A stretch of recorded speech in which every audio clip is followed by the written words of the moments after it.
Mimi.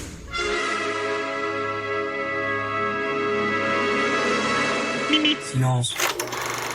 Bonjour à tous, pour cette nouvelle chronique cinédé, je suis allée voir pas plus tard qu'hier le dernier film d'Isabelle Mergo, Des mains en or.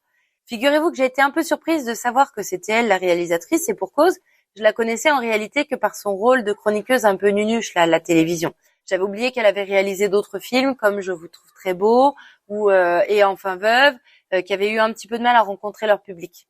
Pour le film qui nous intéresse, le pitch est assez classique et on sait qu'on ne se fera pas surprendre par un récit très complexe, mais ce que j'attendais en me rendant au cinéma aussi, c'était de passer une soirée agréable devant une comédie française légère, sans prise de tête ni scène dérangeante, bref, bon esprit et simple.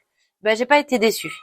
Isabelle Mergo, elle aime raconter des histoires dans lesquelles des gens sont au départ un peu enfermés dans des carcans sociaux ou affectifs et dont ils parviennent à sortir grâce à des rencontres qui les transforment.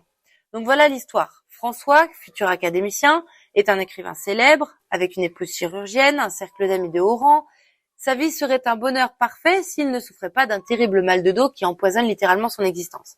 Lorsque François, par le plus grand des hasards, rencontre l'incroyable Martin aux mains de guérisseuse, ses douleurs de dos vont s'atténuer. Il va devenir peu à peu dépendant des mains de Martha qui l'apaisent davantage que n'importe quel antidouleur. Et il en a essayé. Entre ces deux personnages se tisse une amitié étonnante, avec l'occasion pour eux d'enfin saisir le meilleur que la vie peut leur offrir.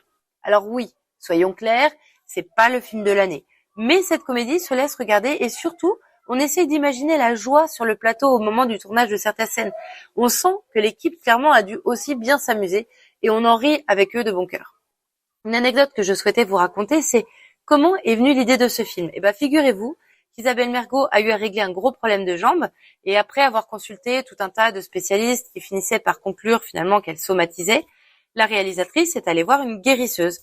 Alors que Isabelle Mergo, elle vient d'une famille plutôt de médecins et vous devinez ce qui arrive. Vous avez compris, c'est l'histoire clairement du film. Donc là-dessus, elle va ajouter une bonne couche de comédie romantique, une autre de choc de culture et une pincée d'humour à sa façon et franchement, on a bien ri. Et voilà le travail. Isabelle Mergo a tourné Des mains en or durant l'été 2022 en Normandie. Oui, parce que la cinéaste apprécie particulièrement la côte de Nacre. Les scènes d'ailleurs dans le restaurant ont été tournées à Saint-Aubin-sur-Mer, au Le Crabe Vert, qui a été rebaptisé Les Mouettes dans le film et dont elle connaît très bien le patron et où elle allait régulièrement déjeuner. Parlons du casting. Ce duo improbable entre Lambert Wilson, qui a été choisi pour son élégance et sa prestance, et Josiane Balasco, plus populaire et naturelle, qui fonctionne vraiment très bien. On sent une drôle de complicité entre les deux acteurs.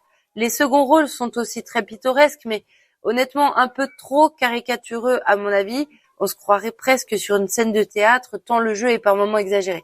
Personnellement, j'aime bien Lambert Wilson et je connais un peu moins Josiane Balasco. Mais je sentais, au su des rôles qu'ils ont eu auparavant, que le film offrirait une morale sympathique. Et d'ailleurs, la morale, elle est simple et peut résonner comme un mantra pour beaucoup, surtout dans notre société folle où tout se vit sur Internet, les réseaux sociaux et à une vitesse de dingue.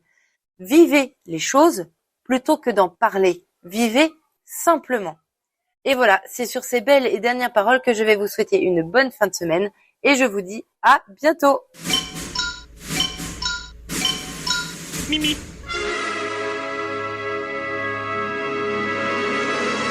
Mimi. Silence.